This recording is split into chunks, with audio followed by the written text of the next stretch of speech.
Okay, Dante Toffo. We're not giving speaker. Oh, I thought. Oh, I thought you said. You're confusing me.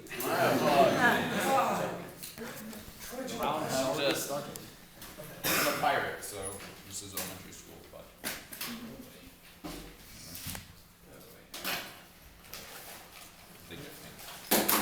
This is Did y'all need time signals or you timing yourselves? I'm timing myself. Time yourselves. Like, Time yourself? yeah. One more thing we want to hear. Okay, if everyone's ready, I'll begin.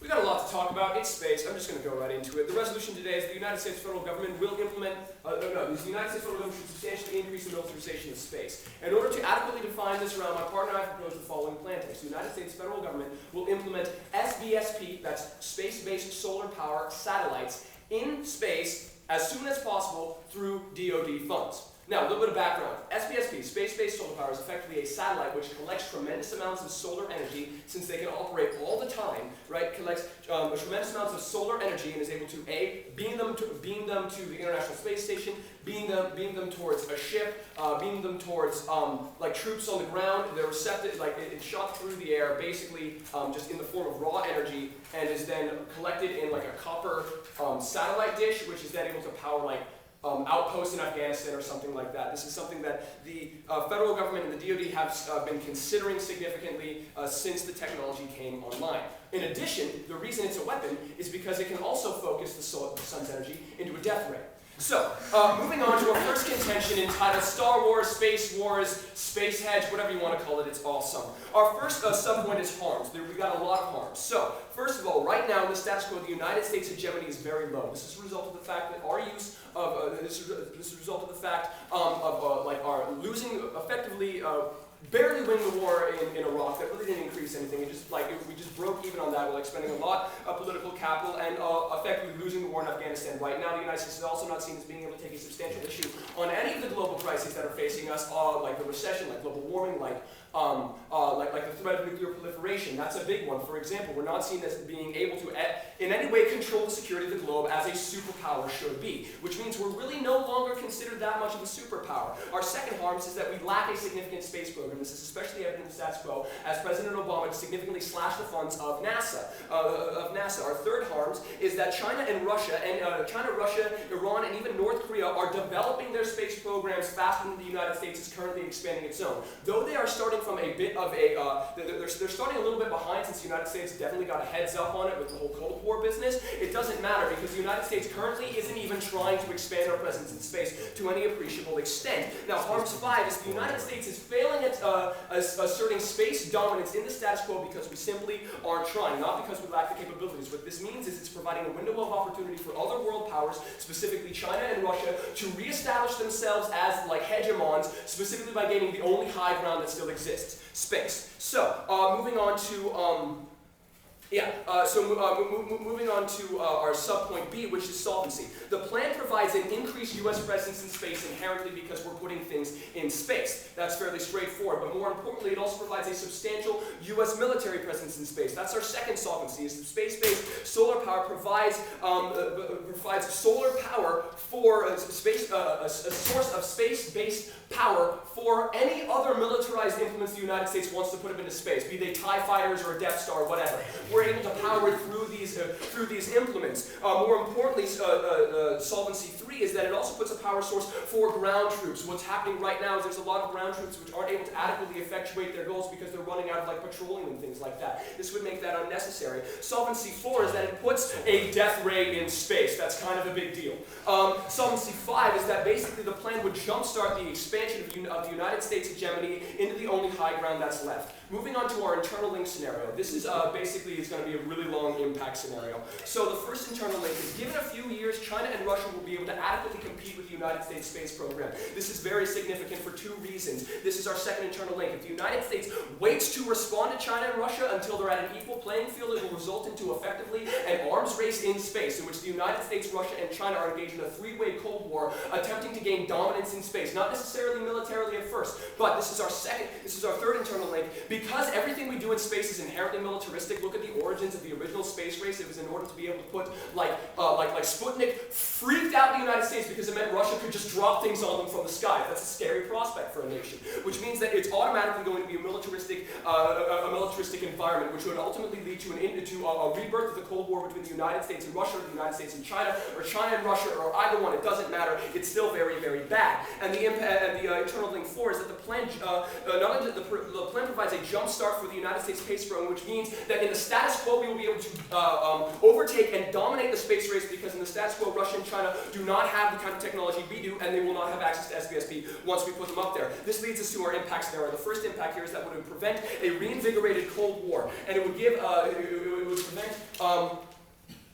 it would prevent a reinvigorated Cold War. Our second impact here is that U.S. superpower in space will prevent any kind of space wars from the ultimate militarization of space that will occur during an arms race in there. Now, this is significant for two reasons. Number one, at the point in which there is orbiting weapons of death in space, this is a very, very bad thing for the planet, because anytime there's any sort of proxy warfare going on in terms of the normal Cold War dynamic, it will be capable for any nation to effectively obliterate the entire globe and turn it into a pile of radioactive ash.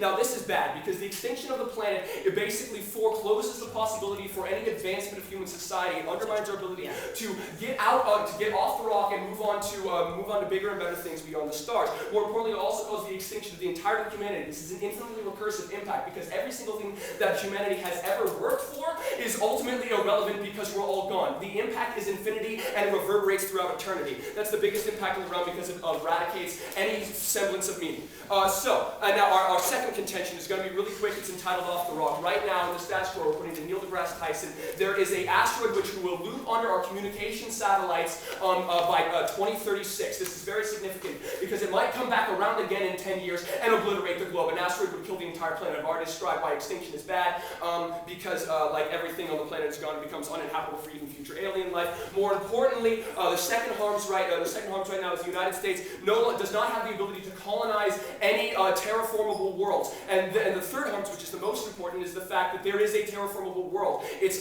we just discovered a Goldilocks planet, which scientists are 90% sure has the capacity to support life and has liquid water on the planet. So this is very significant. Our solvency here is that the planet provides a source of space-based solar power to effectively perpetually beam energy to long-range space programs, which means we don't have to develop fusion to get to space. To get to this Goldilocks planet, we can do it right here. More importantly, we can even get to Mars much faster, and it would decrease the necessary cost. The impacts of this is fairly significant. The United States gets off the rock and starts a space civilization. It means it basically means it's the only way to prevent humanity from dying because of an asteroid. For these reasons, you have to vote affirmatively.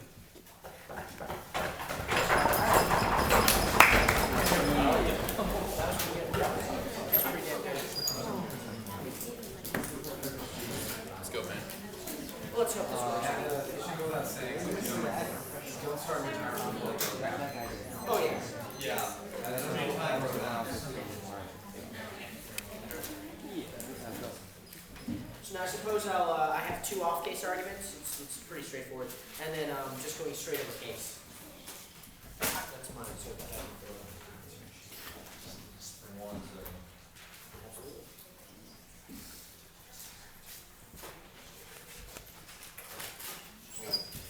Okay. So on to my first disadvantage. My first disadvantage, you can title it a junk field, essentially. So our ASA point is the uniqueness. Right now, under the status quo, we are reaching a turning point for whether or not we can put more satellites into space. Basically, what is happening is we are cluttering space to the point where we are potentially not able to put more satellites up. Through the years, we've put so many satellites in space that it's basically become a junkyard for a multitude of them. And what happens is they begin to collide, and then that collision results in a significant amount of debris, that basically creates a debris cloud and spreads out. Now, when you have basically a piece of satellite, it can be roughly a dime, and it can destroy another satellite because it is going so fast throughout space. This debris is going so quickly that if it hits another satellite, then it wrecks that satellite, and then more debris comes off that satellite. It exponentially increases. The debris field exponentially increases, and so what it eventually turns into is an area where you can no longer put anything up into space because putting anything up there would result in it immediately being shot down by this increasing debris field. Yes? Alright, if it's an exponential increase and satellites collide all the time, why haven't every single satellite that we have just basically been obliterated? Or why hasn't there been a significant impact to space junk now, since you said that we have so many satellites? It's slowly getting worse. Can you give me a specific example? In 2009, there was a low-lying Russian communication satellite that collided with another one. The fear is that because we're putting more up there, this will get extremely worse. And so basically, this disadvantage is not unique because your plan is putting many more satellites into space, and it's basically there's, if you want to look at it this way, a turning point. You are the straw that broke the camel's back. So this is our link. You are putting more satellites up into space. Additionally, ones that have death ray capabilities that are very militaristic. The internal link is that an arms race will occur within the various nations throughout the world, mainly China, Russia, Iran, the nations that they mentioned having space programs. What I would like to point out is that China in 2008 shot down one of the United States' satellites with a computer virus.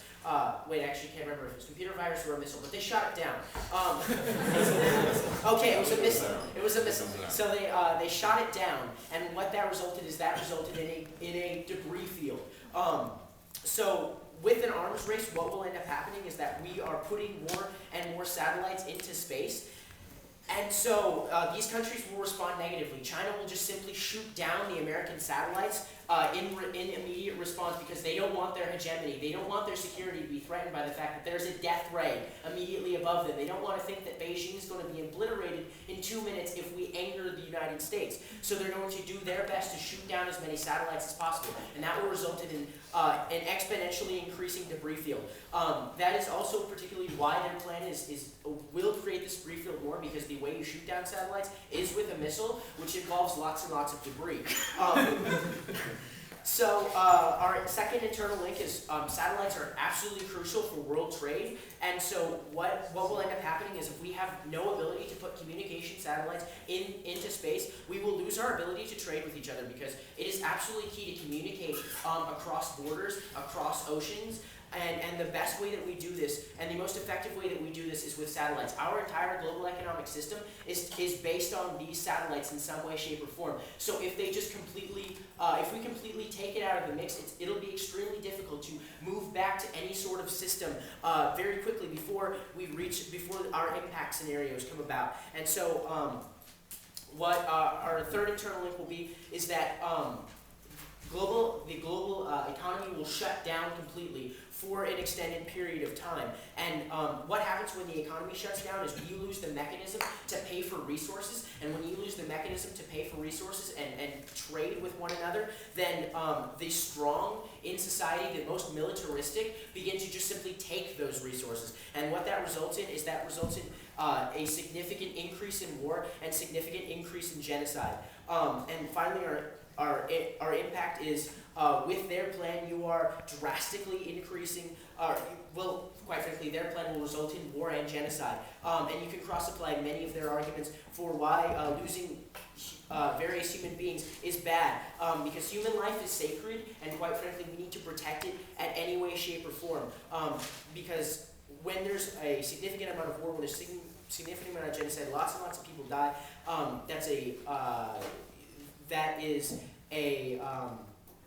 just human life is sacred, that's why it's important, yeah? Is war likely when one nation can obliterate another nation with a death ray? Well, we won't have that because that'll be shot down. So finally, onto our second disadvantage, that it'll destroy MAD, or mutually assured destruction. Our ASA point is uniqueness. Under the nature of which nuclear weapons work, it requires time for us to actually get them ready and fire it. It requires a couple hours. And this gives countries time to negotiate, like, hey man, don't fire nukes at us, like, reconsider this. Actually, there's a quote by the Secretary of State the Secretary of Defense under Clinton that's an absolute miracle that humanity has survived this long with the fact that we have nuclear weapons. Basically, what he cited it as was we had enough time to talk other people down and convince them, like, hey, we're not firing nuclear weapons at you, that's a flock of geese. I'm not kidding, that actually happened. Like, they thought a flock of geese was nuclear weapons, and they began to fuel and prepare for nuclear war. So our link is, their plan destroys the time frame, because if you have a death ray in space that can basically instantaneously kill nations, kill entire cities, kill lots of people, then that's destroying the ideals of mutually assured destruction. And finally, our impact is that the time frame, well, actually, no, you destroy the time frame. That's our link. And the impact of destroying the time frame is that some sort of nuclear holocaust, widespread fire. I'm trying to put this into words. The usage of... Yeah, the usage of these weapons will happen without the ability to have them talked down. So because I'm using the evidence that the Secretary of Defense under Clinton said it was inevitable that something would happen unless we dismantle, or unless we assure that we have time to talk each other down. When you eliminate the time frame, we are assuring that nuclear war occurs. We are ensuring that there is a worldwide Holocaust, and you can cross-apply all of their arguments for why species loss is bad, because quite frankly, if you have a nuclear holocaust, it will result in the extinction of the human race. And so finally, onto their second advantages, or onto their first and second advantages. Their first one, turn it, because the arms race will quicken, the arms race won't stop, the arms race will quicken. China will simply just shoot down the satellites. It will pour lots and lots of funding into making satellites of their own. We will end up in a arms race, because no country wants to fall behind on possibly the greatest military opportunity in the history of mankind. So they also have no solvency because China can shoot it down. And then on their second argument about get off the rock, we're not going to be able to put these up and get to that planet, which is light years away, within the time frame of the asteroid destroying us in 30 years.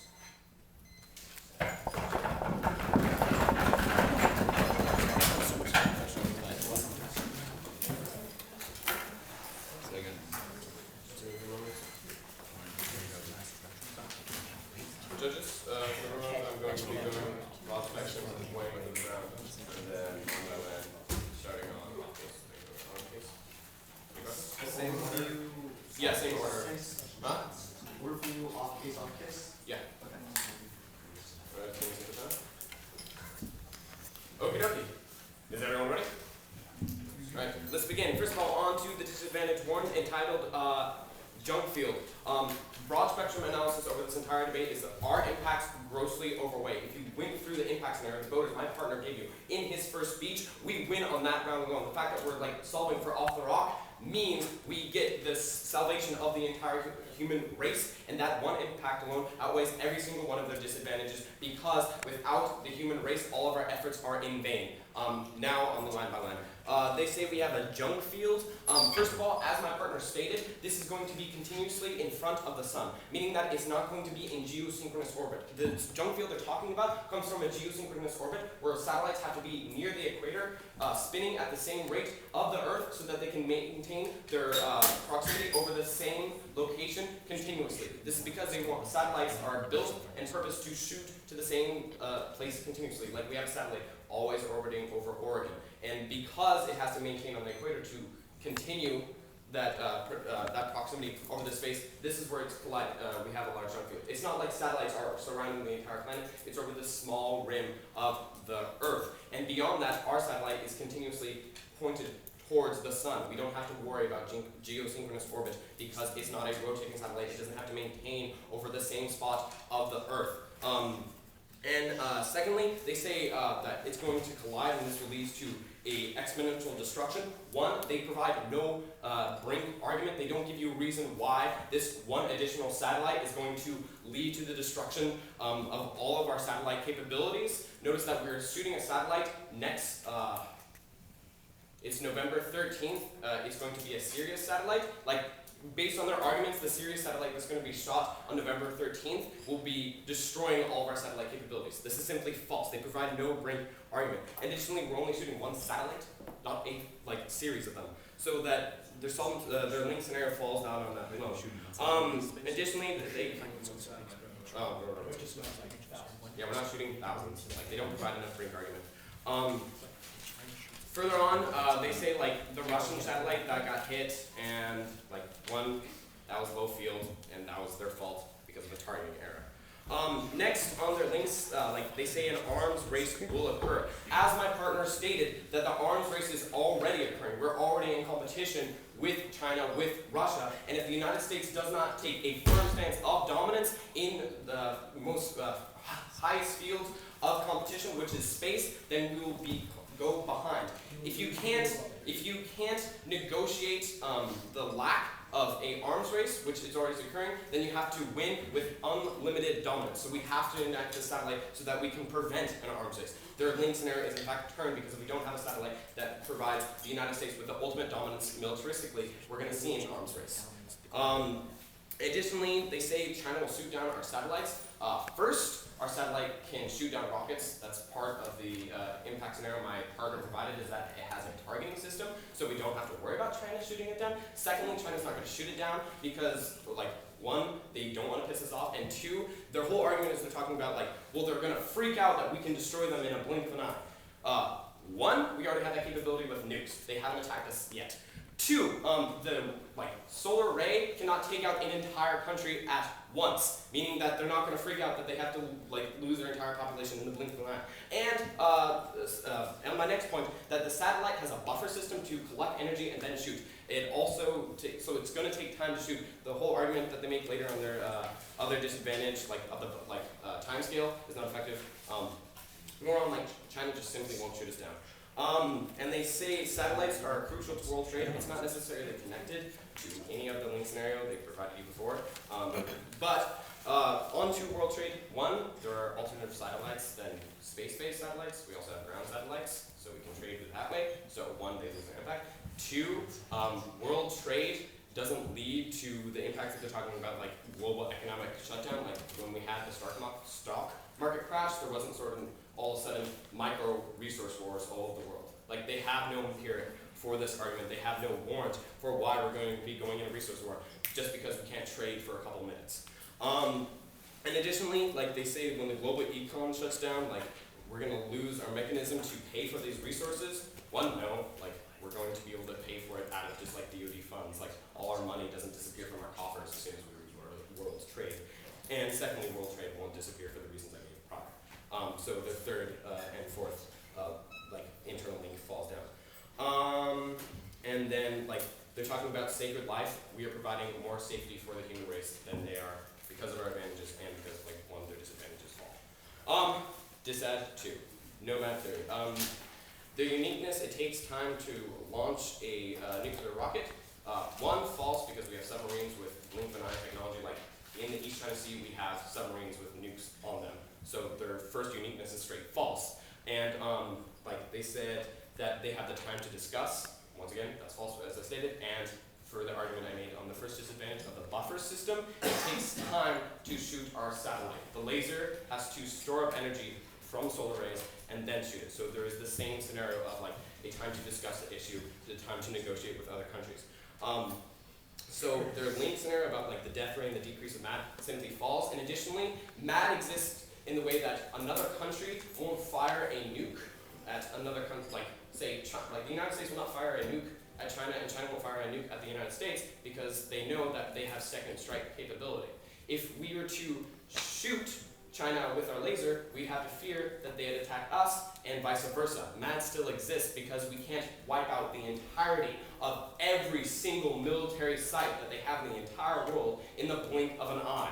Nothing has that capability, not even a nuke can take out the entirety of the United States in the blink of an eye. They would have to take out every single submarine, every single satellite, every single military installation we have in the United States, in the world that has nukes to take down that theory. So all their links simply fall, their impacts that this will lead to a world holocaust, they don't give you in any scenario, don't just give it to them, they have no warrants. We win on this, and plus our impacts outweigh. Now, on to the first advantage entitled Hegemon. Actually, sorry, I apologize, I'm going to be going off the rock first. First of all, right now we have no under our arms, we have no off-the-rock scenario. We've cut funding to NASA. We need this plan to get off the rock for two reasons. One, when you have a satellite with energy beaming technology, you can shoot a microwave at a a prospected shuttle, and what that does is it will release gas because we can have a plate that we hit with a microwave that heats it up, releasing gas because when it becomes a vapor, and that propels it through space. And this propulsion is exponential, and that will give us the ability to get off the rock because now we have the ability to store, to shoot infinite amounts of energy to our spacecrafts, and thus navigate the solar system and beyond, which we currently do not. This is how we get off the rock, and additionally, the same way we can protect from asteroids, because we can shoot an asteroid, propelling it away from the Earth. So we get human salvation on these 2 points. These are 2 separate link scenarios where we can take out the threat of a meteor and get humans off the rock, where we get our impacts of the ultimate human salvation. All their arguments were simply cross-applied from their disadvantages, that's all. And please extend advantage 1 and 2.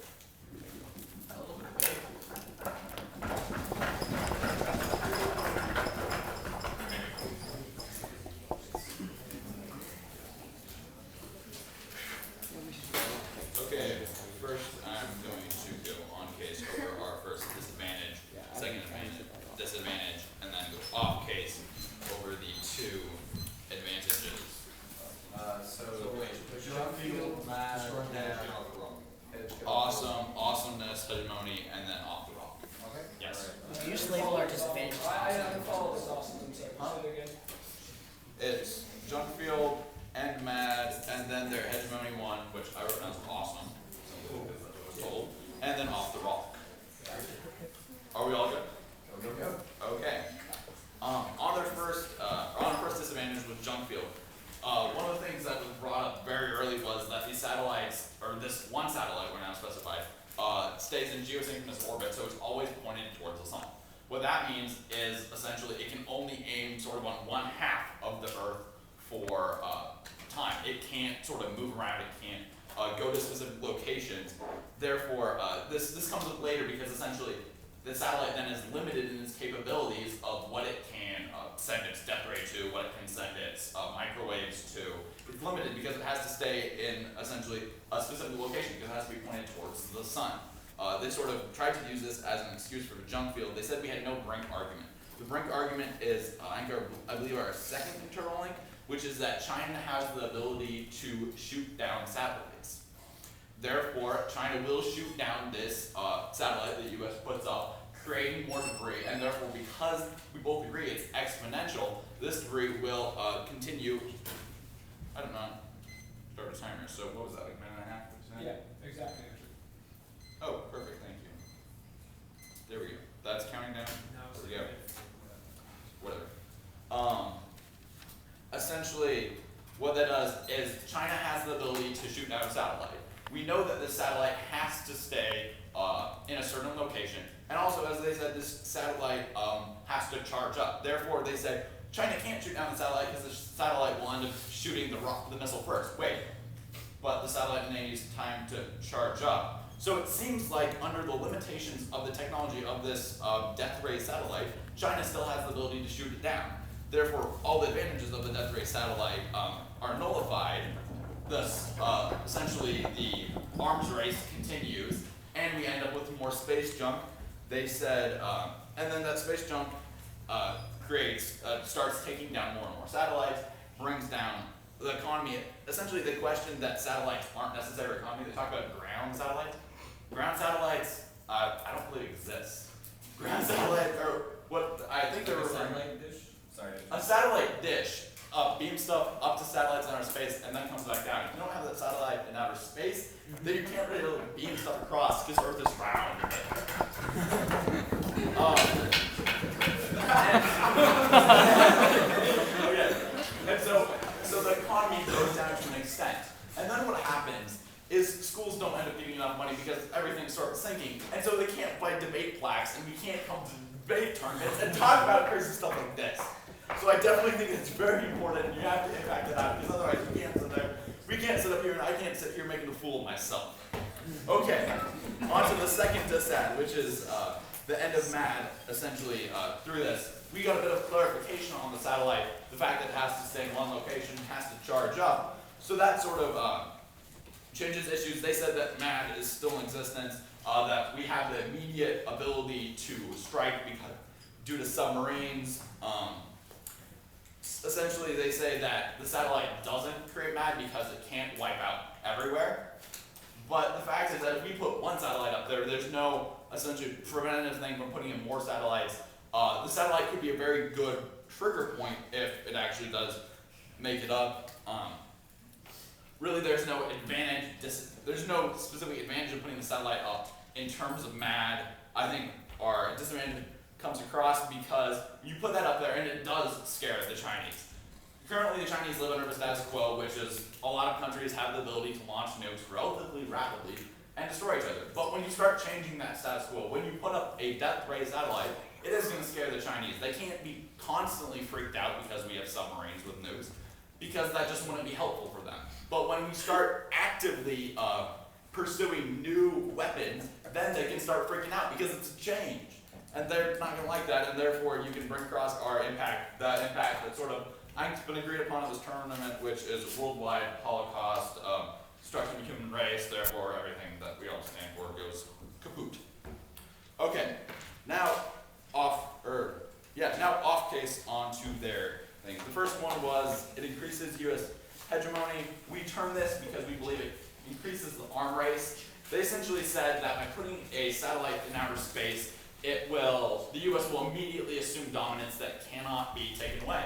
Yet we've already seen empirically that China has the ability to shoot down satellites. The satellite is located in a certain location. The satellite has to charge up. Therefore, it seems like the satellite does not immediately have infinite ability to essentially end any sort of arms race, because the satellite can be shot down because it doesn't have the ability just to immediately take down Chinese missiles. The Chinese can put up a satellite and then direct the satellite into this Death Star satellite. Therefore, if the arms race quickens, we turn the whole thing. I think that's pretty self-explanatory. The impact of a new Cold War still exists, except for pretty bad. Okay, moving on to their second advantage, which was essentially off the rock. They suggested a way that we can now propel a spaceship light years to this new planet that was just recently discovered, actually, and that this will save humanity. Okay, so I'm getting that we haven't sent spacecraft to the moon with a person for like 2 decades. We haven't ever sent anyone to Mars. Now we're going to send men and women light years away to this planet that we hardly know exists, using a technology that hasn't been tested in 30 years by the time the satellite hits. I find this personally hard to believe just from what I know of technology. They say that this is infinite, that this this microwave beam will just bounce off this plate. Well, the plate is finite, so you gotta run out of whatever is burning up on the plate sometime. Then what do? Burn up the spaceship? Well, then people die on the spaceship. Sadly, so their off-the-rock scenario is very unrealistic, unless they're also suggesting that we have a huge amount of technological improvement in a bunch of areas. They're also saying that this death ray is going to shoot down an asteroid. This death ray, they also said, was not capable of completely obliterating countries.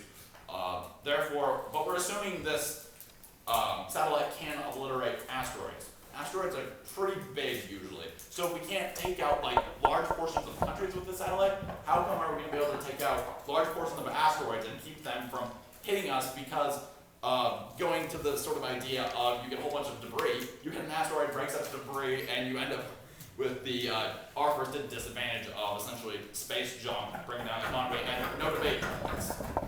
So for those reasons, I urge a strong vote in the negation of today's resolution. Oh. I still have 11 seconds. And we'll also not be able to pick when this asteroid strikes, and we're sort of anchored on that stuff. Thank you.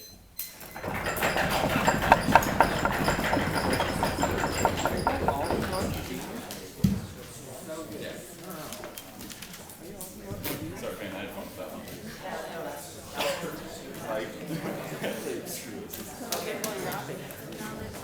So I'm just going advantage 1, advantage 2, disadvantage 1, and yeah, that's that. Alright, so hedge, get off the rock, jump through. Yes. Okay, so on their advantage one, they do not link to our impacts because the arms race will occur. Specifically, if you put their satellite into space. In fact, it will exacerbate. It will get worse. The arms race will get worse specifically because you cannot out-dominate. Quote, that was one of the terms that they used. You cannot out-dominate somebody in an arms race. We saw that in the Cold War. When you have a race of technology, when you have it so pertinent as in space, when there's so much advantages to being militarized in space, countries will put amazing amounts of resources towards their national security on this front. So there's no way that we're going to just simply outfund all the countries of the globe in space. They will continue to fund their space programs. They will respond to our actions with funding of their own in order to make sure that they do not fall behind in some sort of arms race. That's kind of how arms races work. We have never had an arms race. I can't really remember one where we just simply out-dominated the other countries before they had the ability to develop a new technology. That generally doesn't happen, especially when it's so important in space. So they don't link to their impacts because they just simply exacerbate the arms race. Other countries will respond negatively, and so therefore their advantage one becomes a turn for us. On their second argument with get off the rock, there's no link because they're predicting the fact that we can take people off the planet and then send them to this planet that's light years away, despite the fact that we haven't gone further than the moon, which is roughly, 400,000 miles away. They don't link because it's simply not feasible for us to do that in the time frame necessary. Additionally, asteroids are really hard to predict when they're going to come in and when they're going to strike. Like we fairly rarely will be able to pick. We'll be able to understand correctly when an asteroid's going to come and destroy the planet. Asteroids hit the United States all the time without NASA actually realizing, oh, by the way, there's an asteroid hitting the globe, because it's, begging your pardon, but it's a big ass sky. It's really hard to monitor all of that, and it's really hard to monitor an asteroid which is very small comparative to space. Actually coming towards us. So there's no guarantee that this satellite, which takes a while for it to charge up, there's no guarantee that it will destroy the asteroid in time, thus preventing the get off the rock scenario. And then on to our disadvantage one with the junk field. We still link to all of our impacts in this debate. Our impacts are the only ones that continue to stand. So you can flow through genocide and war with the economy argument because China will still continue to shoot down this satellite, because the satellite will take time to recharge, because it can't destroy the missile very quickly, as they pointed out. What will end up happening is China will just shoot down the missile. Other countries will develop missile systems to evade any sort of security systems that the satellite has. It shoots it down. And the problem is when it shoots it down, regardless of the fact if the debris is decentralized away from where most satellites occur, all it takes is one piece of debris to hit another satellite for it to exponentially increase. That's the really sucky thing about exponents, is that when you start out with a low number, and if you have one piece of debris hit a satellite, then it exponentially increases, and then it continues to exponentially increase. What it does is it completely widens the debris field. Even if they're not destroying it dead set into where our satellites are, all it takes is just one piece of that debris to hit another satellite, and we have all of our impacts of the economy just going kaput, because the economy relies on satellites from outer space to communicate with other countries.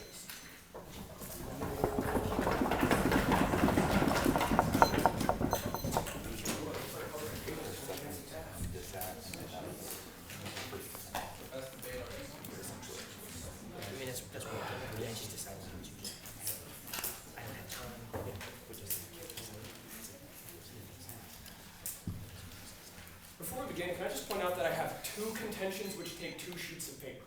Like, each individual contention takes 2 sheets of paper. This is a great debate.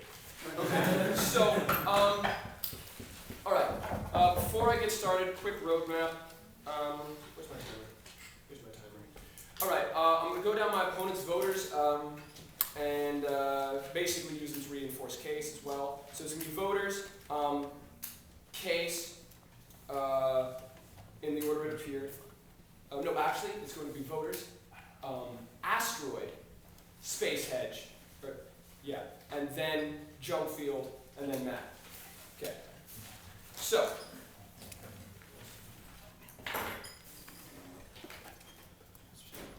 first of all, my opponent's voters, they argue that on advantage one that the arms race effectively turns our first contention. This is not true. Extend across, they never answered any of the specific harms and internal link scenarios that both I and my partner extended throughout this round. Look to harms 2, right, and look to harms 2 and look to internal link 2. They conceded that right now is the window of opportunity for the United States to preempt an arms race with China and Russia, basically saying that China and Russia do not have the necessary technology right now to adequately compete with the United States. But if the United States continues to do nothing, then they will, and that will lead to the arms race, and that will lead to all the impacts that they incur. This was dropped throughout the round by my opponents. It automatically means that we access 100% of our impacts, because at the point at which the United States can put within the next 10 years a satellite which has destructive capability that Russia and China can only dream of, that is going to preempt an arms race before it starts. We're nipping it in the bud, ladies and gentlemen. What that means is there is no chance for a Cold War between the United States, Russia, and China. There's no chance for the annihilation of the planet as a result of the dramatically increased like weaponizing power to the point when we can like put nukes in space and stuff like that, right? So you need to look at the fact that this is the only way that we'll be able to solve for this potential for extinction. We're claiming that it will be inevitable. This arms race will be inevitable unless the United States acts in the status quo. They dropped that throughout the entire round, and that is the AF's first voter. All right, now, next point is asteroids. At the point, my opponent, first of all, dropped this entire contention in his first speech. Don't let them stand up and make unrefutable arguments in the 2NC that they can extend into the rebuttal and then leave me with basically, what is it, 3.5 minutes now to refute all of their refutations against Case. It's their fault they dropped it, extended it across my partner, extended it across, there was no argumentation made at the outset.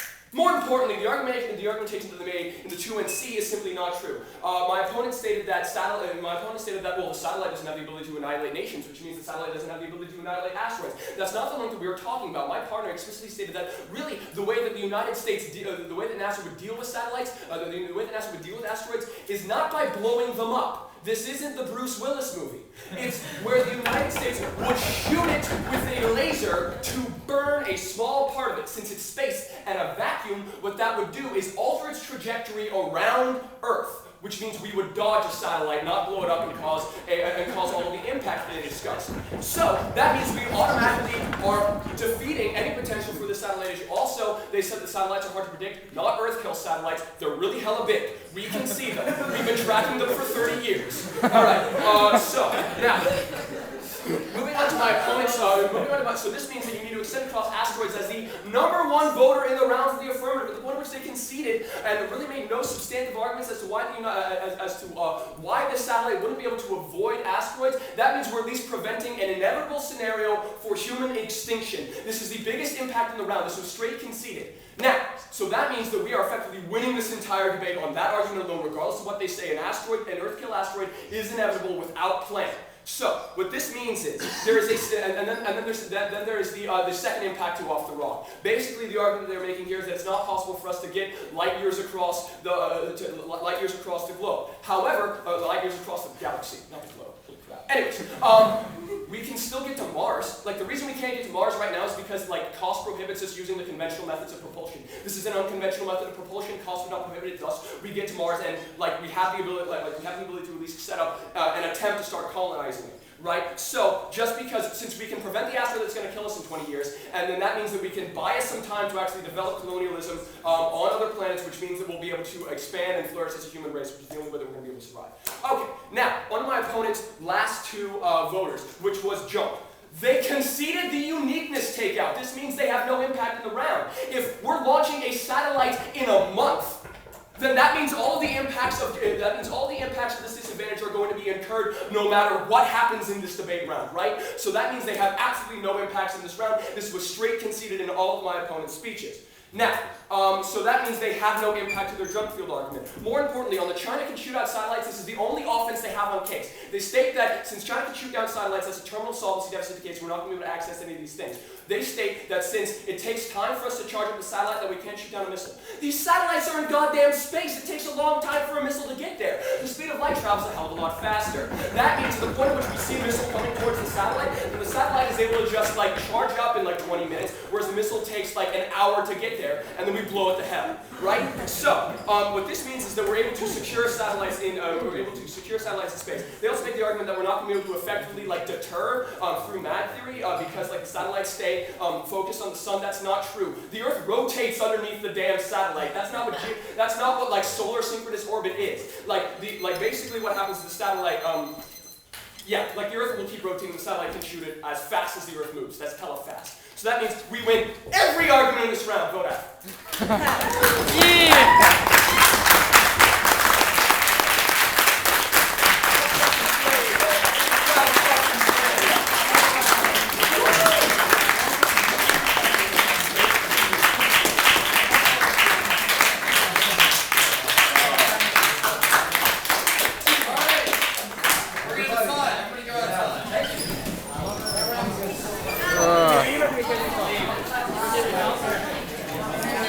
I got that whole thing on tape. Take that on Digital. I'm glad you took my advice I gave you in the field. I'm glad you took